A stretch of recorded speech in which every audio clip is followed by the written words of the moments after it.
Hij zit niet zo hoog als normaal, maar dat heeft een reden. Dat heeft met het weer te maken. Omdat het nu een beetje bewolkt is. En dit is de grootste moederkite die ik heb. En de vlieger die ik zo heb gelaten, dat is de grootste turbine die ik misschien ooit wel heb gezien. Ik was vanaf mijn geboorte al helemaal gek op dit soort dingen.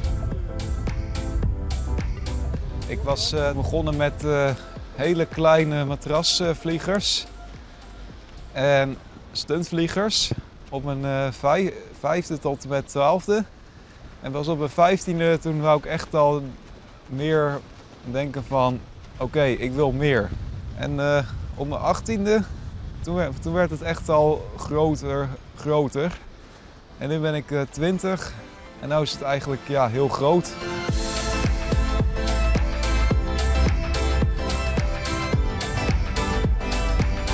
Wat vind je zo mooi hieraan? De kleuren en dat je bezig bent en dat je objecten in de lucht hebt, dat maakt het zo mooi. Al die kleuren. Mensen vinden het vaak mooi om te zien. Mensen zijn blij dat ze dit zien, want we hebben natuurlijk best wel shit allemaal gehad met corona. En ja, nu is er gewoon iemand die dingen heel mooi maakt op een grote openbare plek. Dus dat maakt het zo mooi. Hoppa!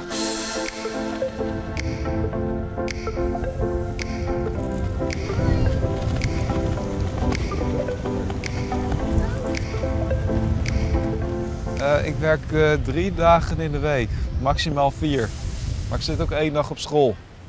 Ik werk als boswachter bij Staatsbosbeheer. Ik ben best wel een rustige jongen vaak. En ik heb PDD-NOS. En dat is een lichte vorm van autisme. En dit is voor mij eigenlijk een beetje de rustbron. Ja, hè? Ja. Want hoe moet ik het zien? Heb je het anders heel druk in je hoofd?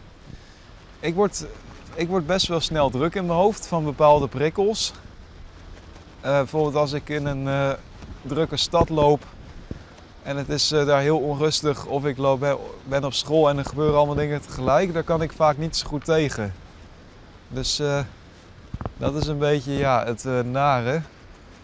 Maar voor de rest ben ik verder eigenlijk wel, ja, voor de rest ben ik eigenlijk wel een prima jongen. Zeker. Ja. Ben je gelukkig in het leven nu? Op dit moment met sommige dingen wel, onder andere met het werk ben ik heel gelukkig. En met dit soort dingen ook. Alleen, ik heb gewoon op dit moment nu niet zo heel veel vrienden. En dat vind ik soms best wel jammer. Dus ja, zo is het nu op dit moment een beetje. Maar ik ben op dit moment nu heel gelukkig. Ja. Maar je zou het wel leuk vinden om nieuwe vrienden te ontmoeten?